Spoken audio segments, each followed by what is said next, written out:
boa noite. Meu nome é Zilan Costa Silva e aqui é o Jogo do Poder. Essa noite a conversa vai ser com Nelson Williams, que é o dono do maior escritório da América Latina de advocacia empresarial. Nelson Williams, é um prazer tê-lo aqui conosco no Jogo do Poder. Zilan, o prazer é todo meu, agradeço a oportunidade e tenha um bom programa. Nelson, nesse primeiro bloco eu queria conhecer um pouco da sua história. Como é que tudo começou? Como é que você escolheu a advocacia? Por quê? De onde você vem? Me conte um pouco da sua história. Bom, eu sou nascido no interior do Paraná, uma cidade chamada Cianorte, considerada a capital do vestuário. E nasci ali, logo me mudo com meus pais, né? Meus pais se mudam para Umuarama, onde eu fiz o primeiro ano do primário. Fiz num colégio estadual. E depois de concluir o primeiro ano do primário, nós nos mudamos para uma cidade no norte do Paraná chamada Jaguapitã, que na época tinha cerca de 9 mil habitantes. Sou filho de pai e mãe com muito pouco estudo, praticamente semi-analfabetos, muito humilde, origem muito humilde. Meu pai, quando se muda para Jaguapitã, foi ser um pequeno agricultor, né, de uma pequena propriedade onde plantava ali soja, milho, trigo, e eu fiquei em Jaguapitã dos 7 anos até os 17 anos. Cursei todo esse período, colégios municipais e estaduais. Quando eu concluí o segundo grau, eu concluí em técnico em contabilidade e resolvi fazer faculdade. O que me fez fazer direito, muitos já sabem, inspirado num personagem de história em quadrinho. Quando eu tinha 12 anos aproximadamente, eu tinha um colega de escola que ele não tinha mãe, o pai era um cabeleireiro em São Paulo e ele morava com a avó, era meu vizinho lá em Jaguapitã. E de tempos em tempos o pai dele o visitava em Jaguapitã. E quando o pai o visitava, levava uns gibis, umas histórias em quadrinho para ele, e ele lia e passava para mim. Dentre essas histórias havia de um personagem chamado Demolidor. Demolidor depois se tornou um filme, né, com Ben Affleck e uma série no Netflix recentemente que fez muito sucesso. Esse personagem, ele era um advogado e o alter ego do super-herói Demolidor, o Homem Sem Medo. E eu me apaixonei por aquelas histórias em quadrinho, um advogado americano, né, padrão americano, advocacia americana. Me apaixonei e falei, poxa, eu gostaria de ser advogado.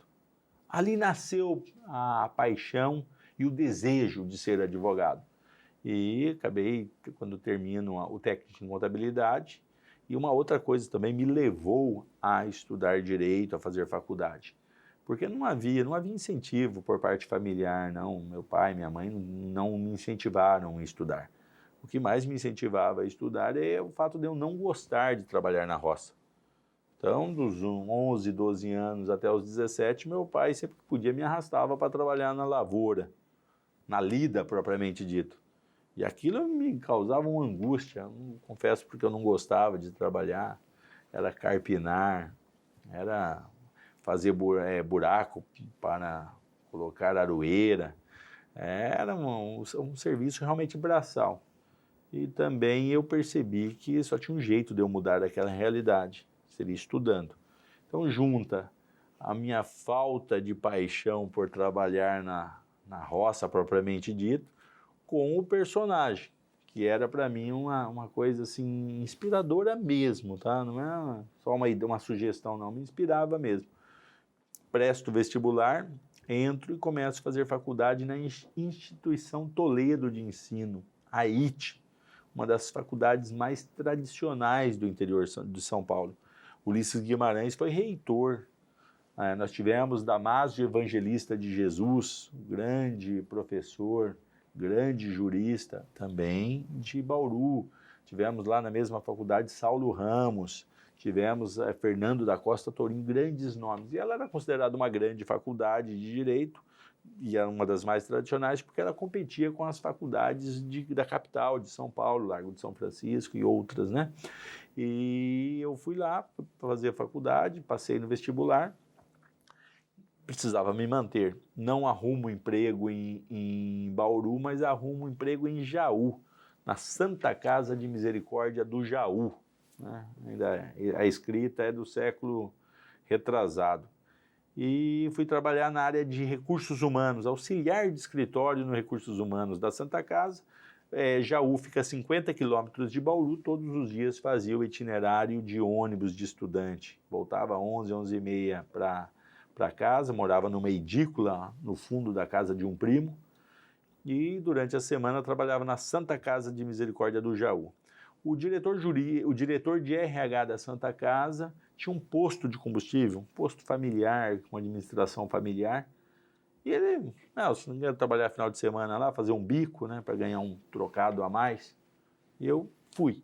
Então, durante 1 ano e meio, além de trabalhar na Santa Casa de Misericórdia do Jaú, na auxiliar de escritório no RH, eu trabalhava nos finais de semana e feriados num posto de combustível, fazendo todo tipo de trabalho inerente a um posto de combustível, desde abastecimento de carro, lavar, atender o caixa e tudo. Era um posto familiar, né, que era a família dele que trabalhava em grande, a maioria das pessoas que trabalhavam era da família.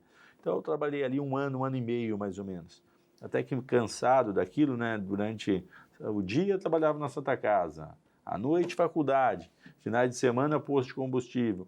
Eu começo a procurar um emprego lá em Bauru, até que consegui arrumar um emprego numa construtora e mudei para uma república em Bauru.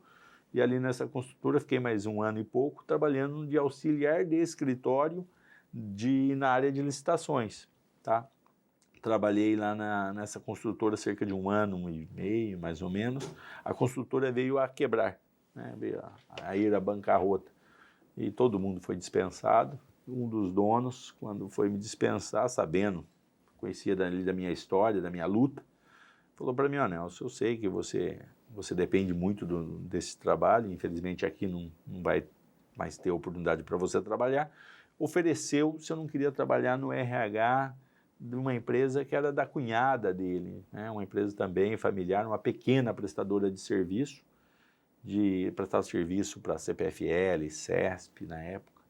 E eu, óbvio, né, uma situação muito complicada financeiramente, fui para esta empresa, fiz a entrevista e comecei a trabalhar numa empresa de um alemão chamado Siegfried Karg, que faleceu há uns 3 anos atrás. E ali eu fiquei, ele foi meu último patrão que assinou uma carteira de trabalho para mim. Ali eu fiquei até o término da faculdade. Termino a faculdade. No dia seguinte que acabou a faculdade, como é que tudo começou? Prestei exame da ordem, tirei férias na empresa onde eu trabalhava, 30 dias de férias, estudei muito. O exame da ordem é um exame difícil. Estudei bastante, prestei o exame, passei. Passei, voltei para trabalhar, não terminou as férias. Falei para o seu Siegfried, agora eu sou advogado, queria ver, eu era auxiliar de escritório.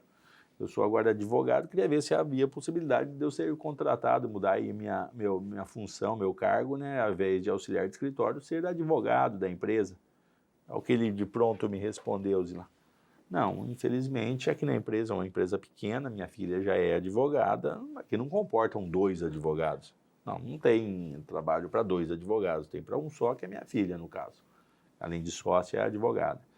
Aí eu compreendo, mas eu vou pedir a conta, eu vou pedir para sair. Ele não acreditando, falou: mas como vai pedir para sair? Vai sair assim? Eu não tinha carro, não tinha dinheiro para nada, né? Como grande parte dos advogados aí que se formam em início de carreira. Aí eu pedi demissão, não cumpri aviso prévio, já descontou o aviso prévio da rescisão, saí literalmente com a rescisão negativa. O que acontece? Enquanto eu fiz a faculdade, eu conheci, na nossa turma, havia um médico que já estava fazendo ali a 2ª ou 3ª graduação, uma pessoa muito especial, uma pessoa muito querida, que era amigo de todo mundo. E esse médico, ele falou para mim uma vez, né, mais de uma vez, a gente tinha amizade, ele falou para mim uma vez que se eu precisasse usar o consultório médico dele, ele atendia naquela clínica, onde ali com outros médicos, das 16 em diante, porque das 8 às 16 ele trabalhava na Telesp, antiga Telesp, depois foi privatizada. A Telesp, ele era médico do trabalho. E, como eu disse, a faculdade de Direito era a 2ª ou 3ª graduação que ele fazia. Ele era casado, na época, com uma juíza do trabalho de Bauru, tinha 4 filhos, eu brincava que o 5º era eu, né? De certa maneira, ele tinha uma grande consideração por mim. respeitava muito a história, a luta, né? Percebia que eu lutava muito, eu não tinha preguiça para nada, sempre estava disposto. Sempre fui uma pessoa, graças a Deus, que não conheço o que é preguiça, né?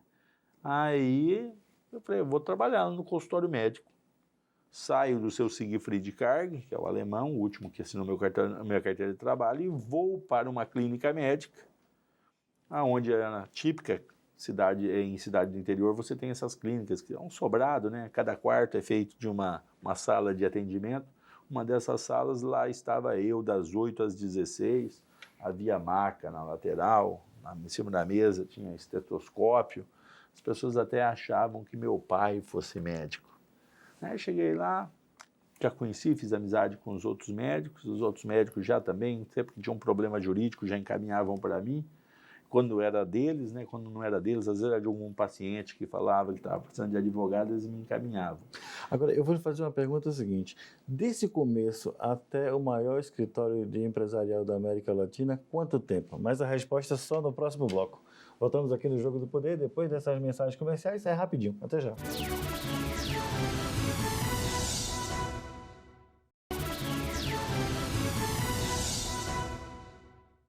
Estamos de volta aqui no Jogo do Poder, conversando essa noite com Nelson Williams, que é advogado, empreendedor, dono do maior escritório de empresarial da América Latina.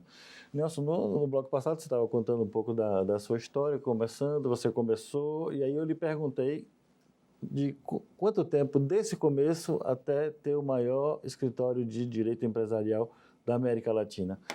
E com essa pergunta eu lhe faço outra também. Você acha que hoje, na data de hoje, seria possível repetir a mesma história? Bom, vou começar pela a segunda pergunta. Sim, acredito que seja possível, sim.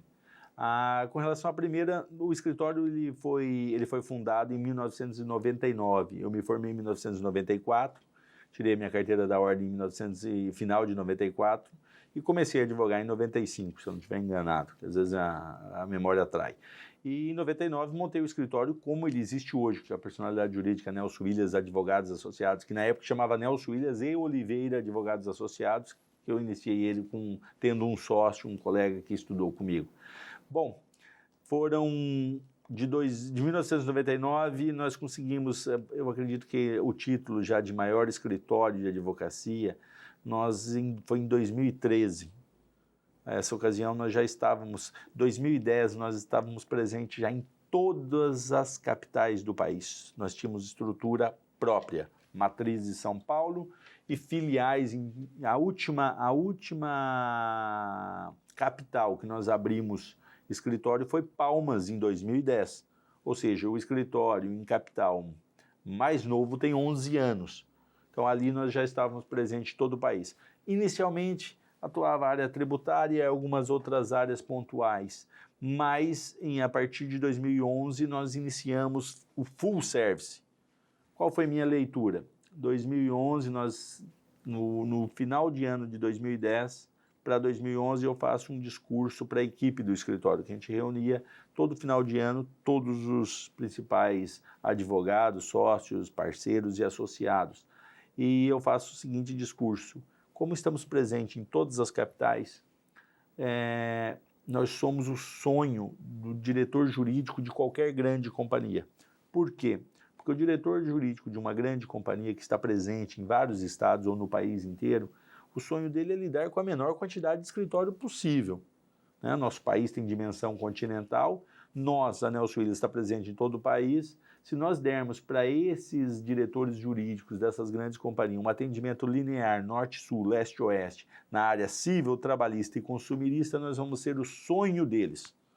E dito e feito, em 2011 nós começamos a oferecer esse trabalho civil, trabalhista e consumirista. E o discurso realmente, Zila, era um negócio encantador. Agora, quantos advogados você tem hoje? Hoje são 1.500, eu falo 1.500 porque pode ser 1.400 e pouco, 1.500 e alguma coisa, e se você considerar os correspondentes, nós trabalhamos hoje com cerca de 15 mil correspondentes, além do quadro próprio. Sócios, são 54 sócios no contrato social, aí nós temos sócios de área de atuação, estado, e sócios que respondem por núcleos, né? Às vezes nós temos num núcleo 3, 4, 5 sócios. e aí vem os associados. É uma estrutura realmente muito grande, né? Nós já passamos de 2.000 colaboradores, né? Entre advogados, sócios, associados e funcionários. Isso em todo o país, são cerca de 13.000 clientes, pessoa jurídica, que são atendidos, ainda que você considere um cliente que tenha uma ação e essa ação ainda esteja em andamento. E tem clientes que nós temos centenas, alguns milhares de ações. Então, nós saímos ao mercado em 2011 oferecendo essa estrutura no país todo e para atender civil, trabalhista e consumirista. E esse fato de estarmos presentes no país todo era música aos ouvidos dos diretores jurídicos de grandes companhias. Então, não tínhamos grandes dificuldades de termos essa busca por nós, né, de quererem que nós cuidássemos dessa área. Porém, a dificuldade era a execução desse trabalho. Porque, veja bem, a gente vinha de um tipo de atuação pontual para uma advocacia continuada, um contrato de partido, com uma escala totalmente diferente de tudo que a gente tinha feito. Então, 2011, 12, 13 foram anos realmente complexos. 2011, muito difícil. 12, começamos começamos a aprender como atuar com essa escala, porque a logística disso é algo extremamente complexo, que a gente até então imaginava, mas não sabia. E 2013, eu falo assim, a gente atingiu a maturidade, o início da maturidade. Por quê? Nós fomos ao mercado buscando profissionais que tinham expertise nesse tipo de contrato. E investindo em tecnologia, investindo em pessoas. Em 2013, a gente já começa a ter um resultado satisfatório. E também é o ano que nós ganhamos a maior licitação de terceirização de serviço jurídico do país. Em 2013, nós ganhamos a licitação do Banco do Brasil. O Banco do Brasil, em apertada síntese, buscava 2 escritórios por estado para atender em todas as áreas. Estamos falando de um contingente de cerca de 1 milhão de processos e era um contrato, se eu não estiver enganado, estimado em 967 milhões de honorários a serem pagos.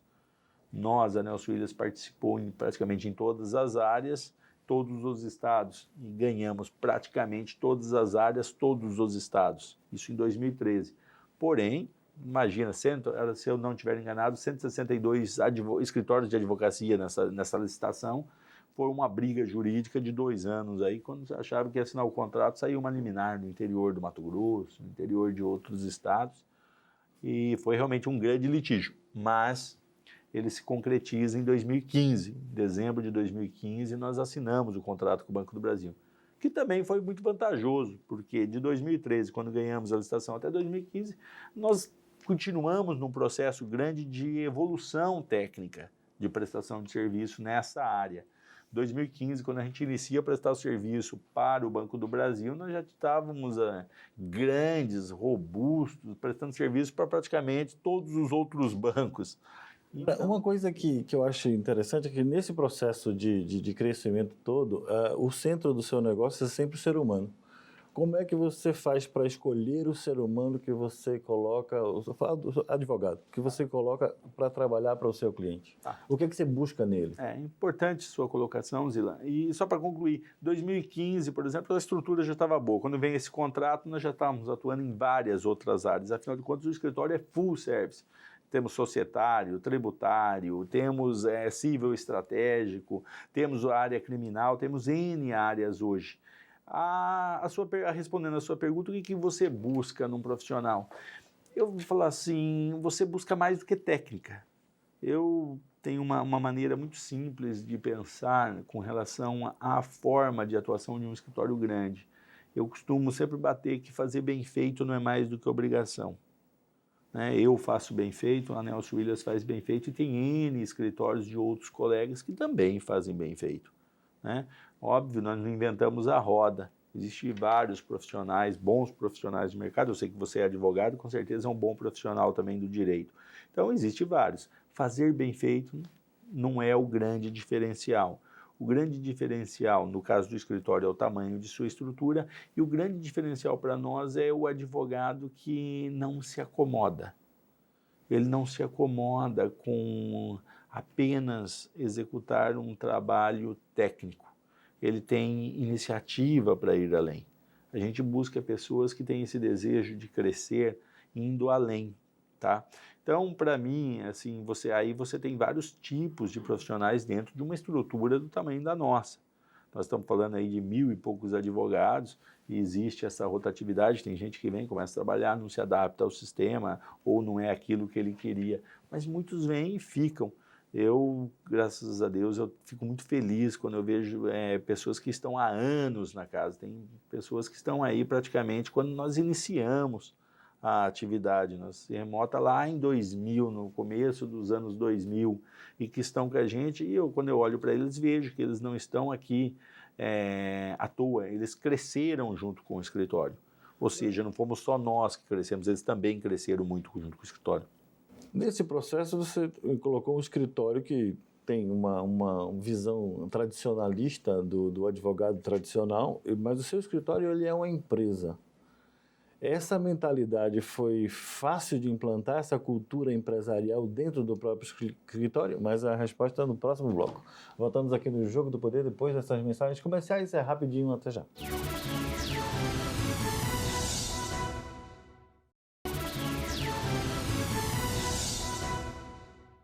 Estamos de volta aqui no Jogo do Poder, conversando essa noite com Nelson Williams, que é advogado, empreendedor, dono do maior escritório de empresarial da América Latina. Nelson, no bloco passado, ficou a pergunta de será que o advogado tradicional, que a gente conhece dessas faculdades todas que existem aí, ele está adaptado a esse trabalho de escritório de advocacia empresa? Estão se adaptando. Eu diria que eu tive uma vantagem muito grande. Eu citei para vocês que eu trabalhei na Santa Casa de Misericórdia do Jaú, auxiliar de escritório, fazendo faculdade de Direito. Eu trabalhei numa construtora, na área de licitações, auxiliar de escritório. Eu trabalhei, meu último trabalho, numa empresa prestadora de serviço, auxiliar de RH novamente, igual eu era na Santa Casa. Eu termino a faculdade, presto o exame da ordem, passo no exame da ordem e vou começar a advocacia numa clínica médica, uma sala de uma clínica médica emprestada de um amigo médico. E ali eu começo a advogar. E um pouquinho antes disso tudo, eu contei que a inspiração para eu fazer direito foi o quê? Um personagem em quadrinhos de um gibi. E esse personagem em quadrinho, ele era um advogado, né? Voltando ao Matt Murdock, que é o nome do personagem, do advogado. E este Matt Murdock, ele é um advogado aonde? Na América, nos Estados Unidos, que é uma advocacia diferente da advocacia brasileira. Então eu começo a advogar pensando que a advocacia era mais ou menos parecida com a americana. E eu já tinha essa paixão pela linha empresarial, porque como eu trabalhei na Santa Casa de Misericórdia do Jaú, onde o diretor de RH tinha um posto de combustível, e eu trabalhava com ele, ou seja, este diretor de RH, ele tinha um espírito empreendedor, totalmente empreendedor, porque ele era diretor na Santa Casa e tinha um posto de combustível. Eu me recordo que quando eu mudo de Jaú, né, saio de Jaú e vou para Bauru, ele já estava, se eu não estiver enganado, no 3º posto de combustível. Ele já estava montando uma rede. Então eu acompanhei ali um certo crescimento dele. E vou para a construtora, quem já trabalhou na área de construção civil sabe, é uma área concorrida, uma área muito ativa, né? Não é muito... É um mercado hostil de construção civil. Quer dizer, convivi ali mais um bom tempo. E por último, o prestador de serviço, que era o seu Siegfried Karg, um empreendedor nato, um alemão, que tinha uma veia empreendedora muito grande, uma raiz empreendedora muito grande. Esses 3 personagens, de certa maneira, influenciaram muito, né? Além do personagem do quadrinho. O meu conceito de empreendedorismo. Eu saio da empresa, vou para a clínica médica iniciar minha advocacia. Eu levo 1 ano para comprar meu primeiro carro. Eu andava de ônibus circular e não por opção, por falta de opção. Eu levo 1 ano para comprar meu primeiro carro, um carrinho simples. E não é por soberba, mas é a verdade. Então, quando você fala algo que é verdade, não é soberba, se coaduna com a humildade. Antes dos 30 anos, eu estava trocando minha primeira aeronave na minha segunda aeronave. Então, eu tive um crescimento exponencial. Antes dos 30 anos, para quem com 23, 22 andava de ônibus circular, Eu fui andar pela primeira vez, tive a oportunidade de entrar num avião pela primeira vez para voar com 24 anos. Eu conheci o mar com 18. Então eu tenho uma história nesse sentido realmente de uma transformação, e eu diria que essa influência dessas pessoas que neste período da minha vida me acompanharam foi muito grande. Eu saio, começo a advocacia com aquela visão advocacia americana, advocacia empreendedora, porque as pessoas que me influenciaram no período da faculdade eram empreendedores, e começo. E nunca tinha tido a oportunidade de trabalhar com um advogado. Eu não fiz estágio em nenhum escritório de advocacia. Eu até começar a advogar, eu nunca tinha visto um advogado atender, exceto por televisão, por filmes, novelas, seriados ou coisa Então, do você tipo. criou sua própria realidade. Ou seja, eu criei a minha própria realidade, não tinha um parâmetro, né? Vamos considerar assim. Ou seja, não sabia que era impossível, então fez. Seria mais ou menos isso. Agora, com esse tamanho todo, espalhado no Brasil todo, você não vê mais o Brasil da mesma forma que você via antigamente. Você tem outras preocupações. Quais são suas preocupações em relação ao Brasil hoje, com o seu negócio inserido nele? Nós temos uma preocupação que nem hoje, como empreendedor, veja bem, não dá para você ficar tranquilo se o país não for bem. Eu ontem tive uma experiência que me preocupou muito. Eu fui ao centro de São Paulo, eu tinha um evento no centro de São Paulo, cheguei no centro de São Paulo, eu nunca vi tanto morador de rua que nem está o centro de São Paulo hoje. E óbvio, isso é um reflexo, né, da nossa sociedade. Não tem como você não enxergar a sociedade como um todo. E eu falo assim, hoje eu tive a oportunidade de estar falando com alguns empresários e chamando a atenção de todos que nós devemos sim nos preocupar com o quadro político, com o quadro social do país, porque todos nós estamos, se não estamos no mesmo barco, estamos embaixo da mesma tempestade.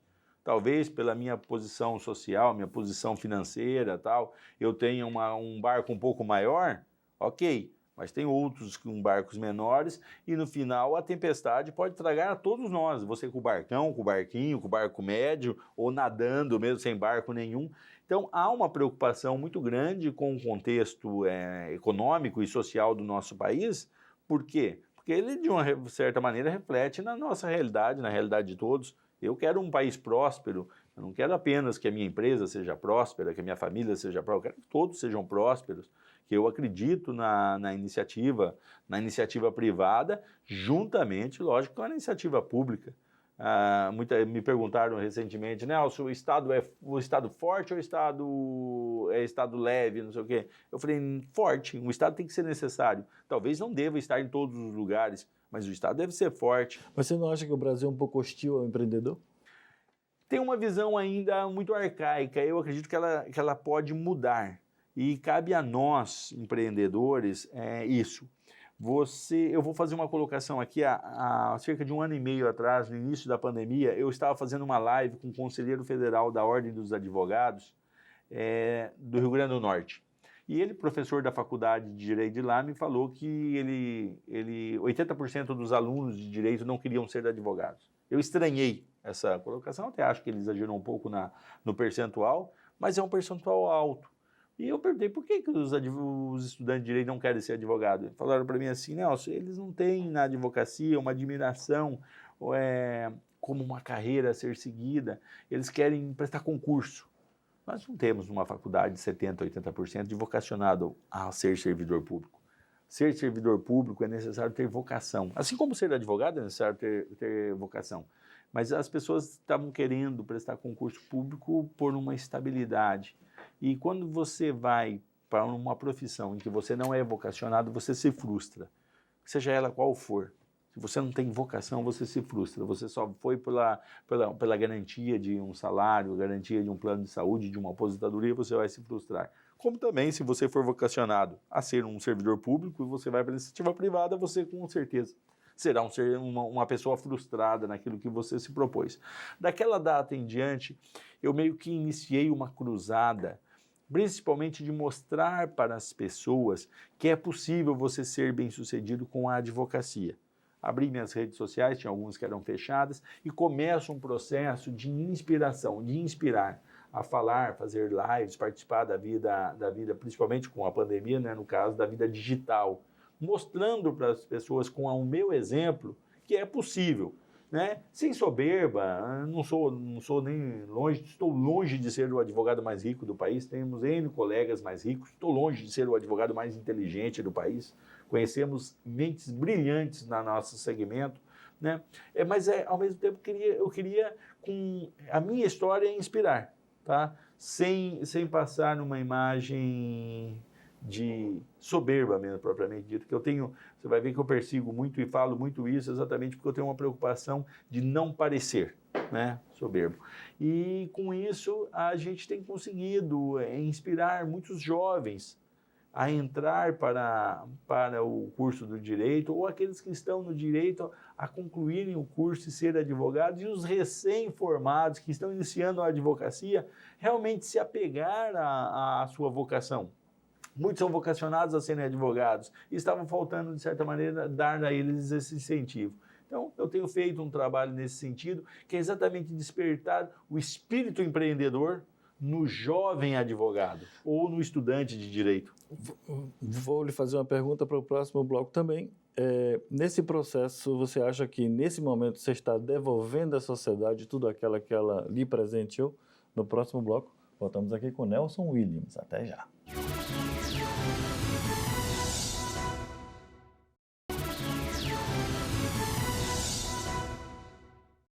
Estamos de volta aqui no Jogo do Poder, conversando com Nelson Williams. Estamos chegando, infelizmente, ao último final da nossa conversa.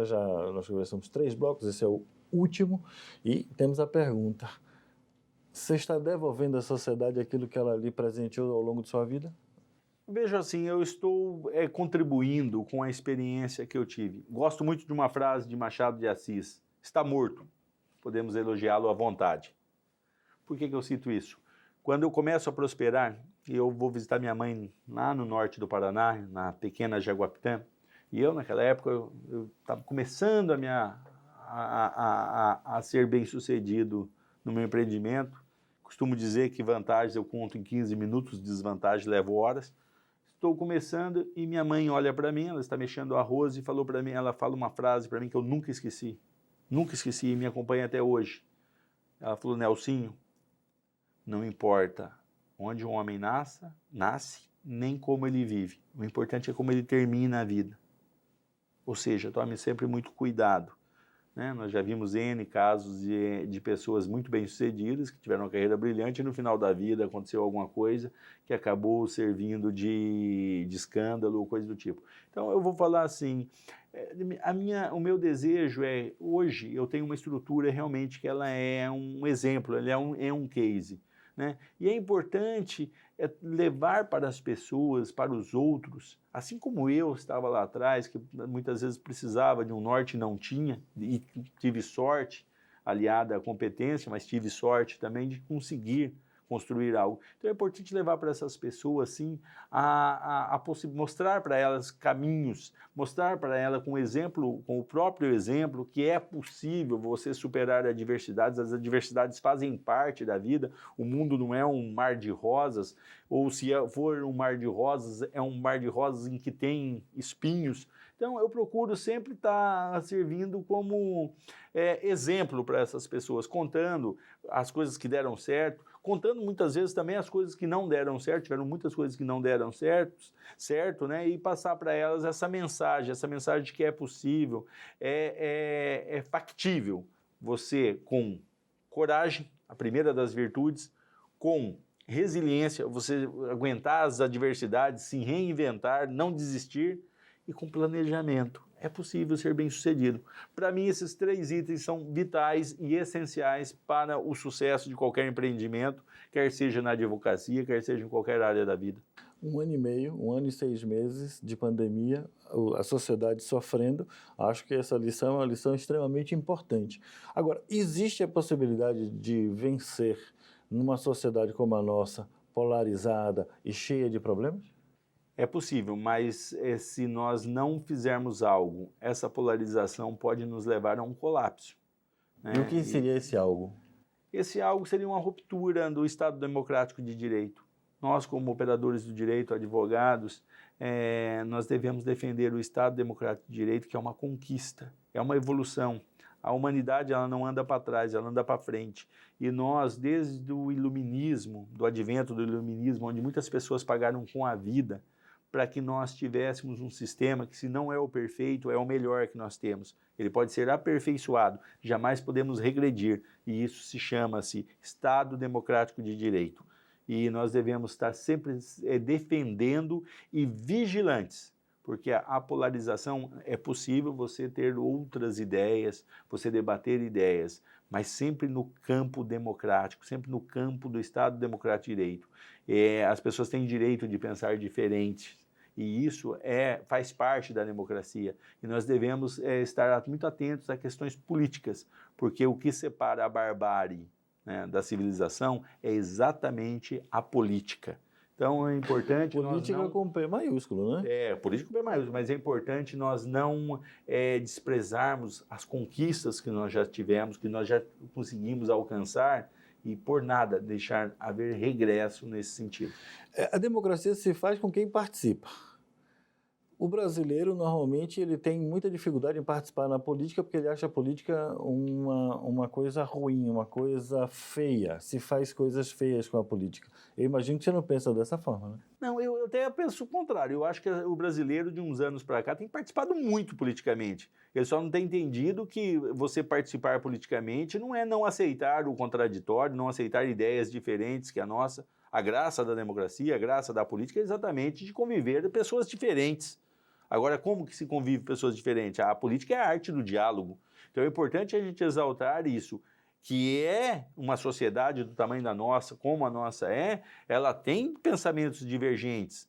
E a beleza exatamente da sociedade é ter pensamentos divergentes. É assim que nós crescemos. Agora, não é porque alguém não pensa o mesmo que eu, que ele é meu inimigo, ele não é meu inimigo. Pelo contrário, todos nós pensamos no bem do país, às vezes de maneira diferente. Então é importante o diálogo, é importante o respeito às regras, principalmente a regra de 1988, a nossa Constituição Federal. Ela deve ser defendida. Mas essa Constituição, obviamente, criou um processo do Poder Judiciário de participação, de ser muito ativista. Você acha que isso é uma coisa positiva para a nossa sociedade? Não, veja bem, eu defendo a divisão dos poderes.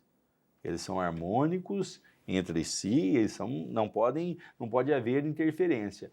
Mas para isso nós temos as soluções constitucionais. Para isso nós temos um legislativo, para isso nós temos um executivo que conta com o legislativo, para isso existem regras dentro do próprio Poder Judiciário. Então o que está faltando aqui, na minha percepção hoje, o que está faltando é a boa política. Porque veja bem, o nosso país não é um país ruim de leis. A nossa Constituição ela é muito boa. Precisa de ajustes? Óbvio que precisa. Mas os ajustes que ela precisa estão dentro dela própria. Ou seja, os caminhos para esse ajuste estão dentro da própria Constituição. Nós não podemos, óbvio, sair das quatro linhas, né, usando um termo futebolístico. Não podemos sair das quatro linhas, nós devemos respeitar a Constituição e, em hipótese alguma, aceitar um retrocesso das conquistas que nós já tivemos em relação ao Estado Democrático de Direito. Mas o que seria essa boa política? A boa política é o diálogo, as pessoas dialogarem, sabe, essa polarização de que porque pensa diferente de mim é meu inimigo, isso é ruim. E qualquer um que fomente isso é muito ruim. Mas o empresário, normalmente, que é o seu cliente, ele tem aversão à política. Você não acha que é importante que o empresário também participe da política? Todos devem participar porque, de uma maneira ou de outra, todos serão afetados. Já estão sendo afetados. Porque, veja bem, hoje o que acontece na política determina o que acontece na economia. Se o país ir para a bancarrota, eu, empresário, vou sofrer, eu, empreendedor, vou sofrer. Se o dólar for parar a 10, 12, nós vamos sofrer. Se a gasolina for a 10, 12, nós vamos sofrer. Então, não tem essa de, eu não gosto de política, eu vou só me preocupar com o meu negócio. É bom gostar de política e até acho que hoje, diferente de antigamente, tem muito mais gente gostando de política, o que é bom. Agora, o que é ruim? Uma polarização no seguinte, quem não pensa igual eu é meu inimigo e deve ser destruído, deve ser aniquilado. A política é necessária e a democracia é a arte dos diferentes conviverem. Você acha que nós conseguiremos fazer isso no momento atual? Eu tenho esperança que sim. Temo que não. Tenho esperança que sim. O Brasil é um país que tudo pode acontecer, inclusive nada. Pode acontecer tudo. inclusive nada. Só que se houver qualquer tentativa de ruptura, minha percepção é que não existe o dia seguinte. Você pode até conseguir um exercício aí mental, você imaginar a eventual tentativa de ruptura, o que aconteceu no Capitólio nos Estados Unidos. Aquilo é uma tentativa de ruptura. Podemos até imaginar uma tentativa de ruptura daquele tipo aqui. Só que não há o dia seguinte. Por que não há o dia seguinte? Porque não há hoje na história da humanidade e de um país ocidental, como é o caso do Brasil, a possibilidade disso em virtude de que você teria uma retaliação no exterior e você teria um problema aqui dentro. Então, eu vejo muitas vezes falarem assim, não, existem as pessoas que apoiam e tentam incentivar uma ruptura. Essas pessoas, elas não estão raciocinando direito. Porque, veja bem, uma eventual ruptura vai afetar a estrutura do país inteira e todos serão prejudicados. Ninguém vai passar incólume a um negócio desse, porque vai haver um prejuízo econômico, institucional e político muito grande. Nós hoje não somos mais uma ilha. Nós vivemos, de certa maneira, num mundo globalizado, tá? Você fazendo algo aqui, você aguentaria uma eventual retaliação de outros países? Olha o que está acontecendo e acontece na Venezuela. É aquilo que nós queremos? Porque, veja bem, você pode já de cara imaginar que qualquer ruptura aqui nos levaria para algo muito próximo da Venezuela, do país vizinho, com todo o respeito, que nós vemos o que aconteceu com a economia venezuelana e tudo mais. Eu concordo e eu acho que a gente pode até encerrar o programa com essa sua frase, com essa sua colocação, que eu acho muito importante. Mas nós temos ainda alguns minutos, segundinhos, e qual seria o seu recado para o nosso telespectador? O que é que você diria a ele hoje? Politize-se e baixe a temperatura. O diálogo é o caminho. A boa política é feita com diálogo e cabe a nós, advogados, representantes da sociedade civil, trabalharmos para quê? Para que haja diálogo, porque só assim nós vamos superar as dificuldades do país, que são imensas, imensas, e que estão sendo muitas vezes deixadas de lado por debates que levam a polarizações que não trazem solução nenhuma. É diálogo, muito diálogo. Muito obrigado pela sua presença aqui no Jogo do Poder. Obrigado a todos. Nós podemos dizer que existe esperança, existem brasileiros que deram certo, escutem os brasileiros que derem certo para que nós todos possamos dar certo nesse país. Voltaremos na próxima semana com mais um assunto de interesse. Meu nome é Zelan Castilho e aqui é o Jogo do Poder. Até lá.